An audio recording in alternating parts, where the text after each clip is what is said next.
What's happening in Israel? Could this be the beginning of a biblical war? Well, Jim, you think about it, we were here 8 weeks ago, and it's amazing Wow. what has taken place in the last couple weeks since our last visit. I mean, things are moving at a very rapid pace. The world is once again focused on this tiny little country called Israel. We have leaders from all over the world calling on Israel to be careful.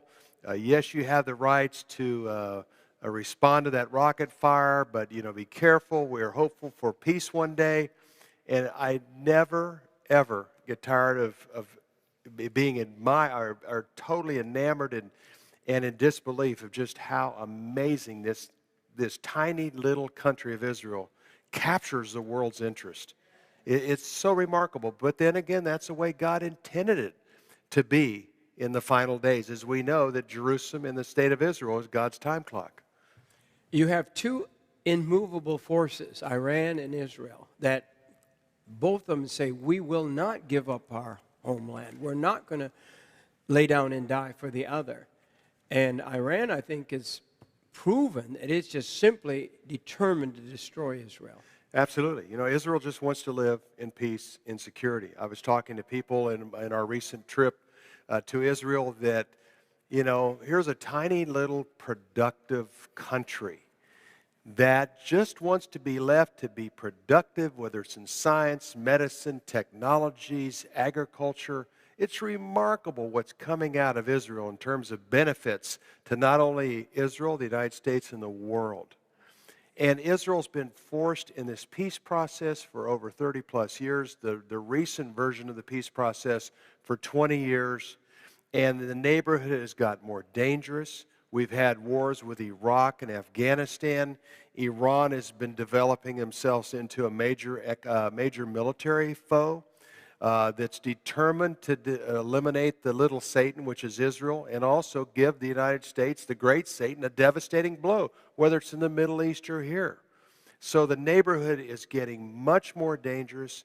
We've seen things happen on Israel's southern border with Hezbollah. Yes. That has a lot of influence in Lebanon, that also has kept Assad. I mean, Hezbollah coming to Assad's behalf kept Bashar Assad in office. And now you have ISIS, the Islamic State of Iraq and Syria, that's broken loose, that's taken up a majority of the land of Iraq. And then you have Iran, the United States, and Russia that are all in Iraq right now, attempting to be the policemen or the negotiators. And we are living in a very disruptive period of time in Israel and in the Middle East. Do you think the United States is going to do something about Iraq? It's an enormous problem. First of all, the Pentagon suggested Obama keep at least 10,000 troops when he left Iraq at the end of 2011. I mean, they really said that in order to make this transition, and in order to protect our people there in Iraq, we need 10,000 people. Obama said, how about 2,500? And they said, no, that's not enough. We need 10,000 people inside Iraq to kind of maintain order. And former U.S. Ambassador to Iraq, Ryan Crocker, said recently, the mistake that we made is Iraq can't operate without the United States' involvement. Mm-hmm. In other words, he said... Because somebody's going to fill that void. Exactly. Excellent point.